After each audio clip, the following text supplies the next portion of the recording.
Assalamualaikum warahmatullahi wabarakatuh. Sampurasun, wastapun Delia Aprilia di kelas 10 MIPA hiji, sareng rerencangan abdi Nanda Syahruli. di dieu abdi sareng rerencangan kelompok bade tumaros perkawis eskul karate di SMA 27 Garut. Keun wasta teteh. Pangkan wastapun Putulan Permatasari kawit di kelas 11 IPA 2. Di dia sim abdi ngajabat salaku ketua di eskul karate. Langsung wae abdi bade tumaros teteh di mana wae langsung kegiatan eskul karate teh. Lumangsungna eskul karate biasana tiana sok di lapang SMA 27 Garut. Dinten naon wae lumangsungna eskul karate teh. Eskul karate dinten Kamis, pami eskul sekolah dinten Kamis, pami gabungan sok dinten Minggu di Gor PGRI Pamengpeuk.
Medar perkara wawancara. Wawancara teh dina basa Inggris disebutna interview. Asalna dina kecap inter, anu artina antara atau lolongkrang. Jeung view, anu artina paniten atawa panempo.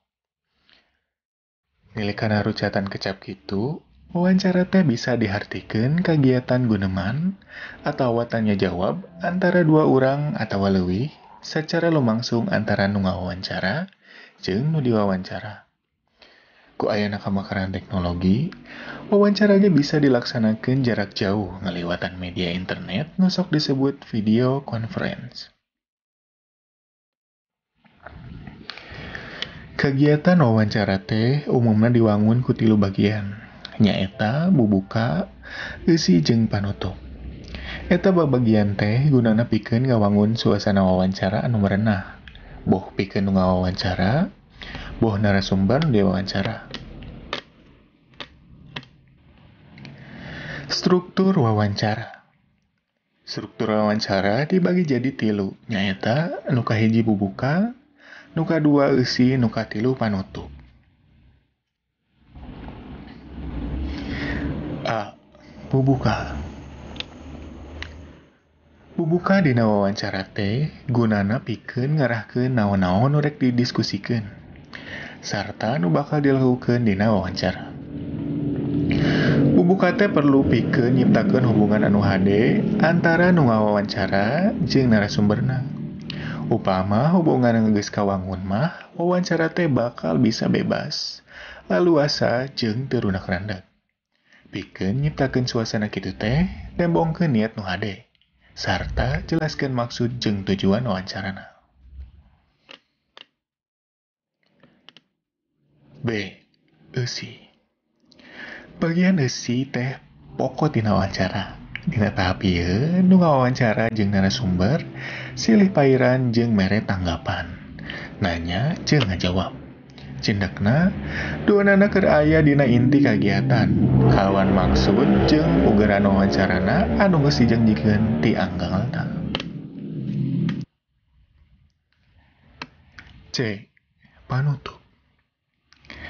Ieu tahap teh mangrupa kagiatan nyindekeun jeung nutup wawancara.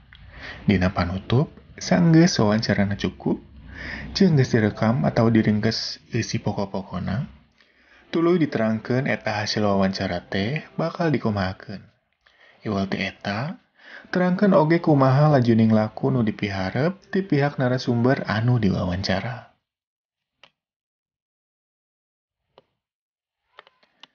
Nyungsi padika ngawawancara. Kagiatan wawancara teh bisa lumangsung upama rarancangna geus ditetaharkeun jeung disusun. Aya 3 tahap dina ngalaksanakeun wawancara teh, nyaeta tetahar, ngalaksanakeun wawancara, jeung nyusun laporan wawancara. 1. Tatahar. Proses tatahar samemeh ngawawancara teh umumna ngawangku 3 kagiatan. Nyaeta nangtukeun tema, nangtukeun narasumber, jeung nyusun daftar pananya.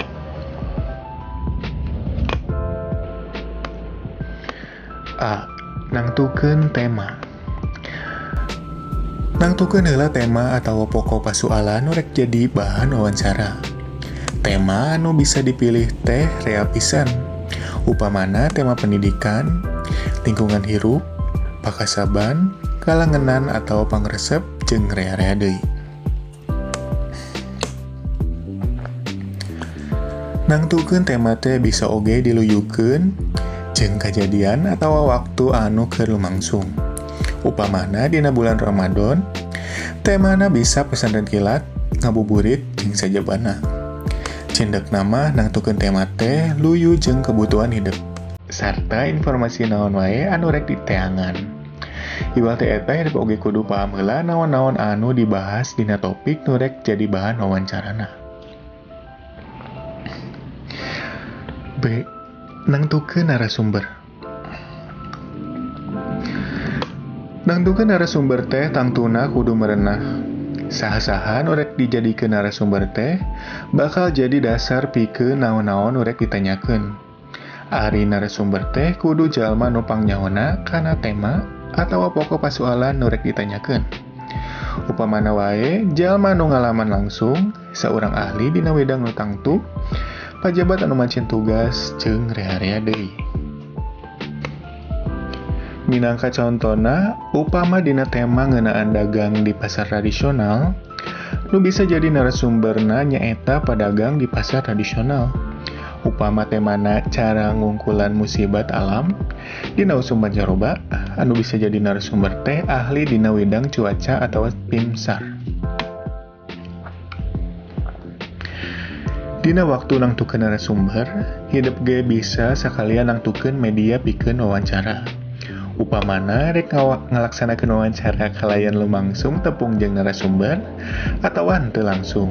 Upamana make telepon, surat, email, video call, chatting atawa make media sejen. Ieu teh perlu dilakukeun sangkan hidup bisa komunikasi jeung narasumber ngaliwatan sawatara pilihan cara kalayan fleksibel. Upama narasumber geus ditangtukeun, tuluy tanyakeun kasadiaan narasumber pikeun diwawancara. Tangtukeun oge waktu jeung tempat wawancara anu merenah. Sebutkeun pokok masalah anu rek ditanyakeun. Ieu hal teh penting dilakukeun sangkan kagiatan wawancara teu ngaganggu hak pribadi narasumber. C. Nyusun daftar pananya. Upama tema jeung narasumber geus ditangtukeun, hidup tuluy bisa nyusun daftar pananyana. Hasil atawa henteuna wawancara teh gumantung kana kaparigelan nu ngawawancara. Utamana dina nyieun jeung ngajukeun pananya anu merenah. Ari pananyana teh tangtu kudu dumasar kana tema nu geus ditangtukeun. Daftar pananya teh hadena dumasar kana unsur berita 5W plus 1H nyaeta naon, saha, dimana, iraha, naha, jeung kumaha. Kukituna wawancara teh bakal lumangsung kalawan leuwih efektif jeung puguh arahna. 2. Ngalaksanakeun wawancara. Upama kagiatan tatahan geus dilaksanakeun kalawan lengkap, mangka hidup tuluy bisa ngalaksanakeun tahap wawancara. aspek tengetan ieu pituduh umum dina waktu prakna ngalaksanakeun wawancara. A. Jelaskeun heula identitas diri, jeung sebutkeun tujuan hidup ka wawancara. Samemeh wawancarana dimimitian teh, sebutkeun ngaran narasumber kalawan lengkap. B. Mawa buku catatan, alat tulis, atawa alat pangrekam dina waktu ngawawancara. Leuwih hade upama menta widih heula upama rek ngarekam teh. C. Mimitian wawancara ku pananya anu basajan, jeung sifatna umum. Tanyakeun heula kalangenan atawa hobi narasumberna. Upama geus akrab kakara patalikeun jeung topik anu rek ditanyakeun ku hideung. D. Regepkeun pamanggih jeung informasina kalawan daria. Usahakeun ulah megat kalimah atawa motong omongan sangkan kateranganana henteu.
Mangka kudu ditulis deui kalawan rapih dina lembar kertas anu misah. Upama wawancara teh direkam make alat pikeun ngarekam, hideuk kudu nyieun transkrip atawa nuliskeun deui hasil rekaman teh.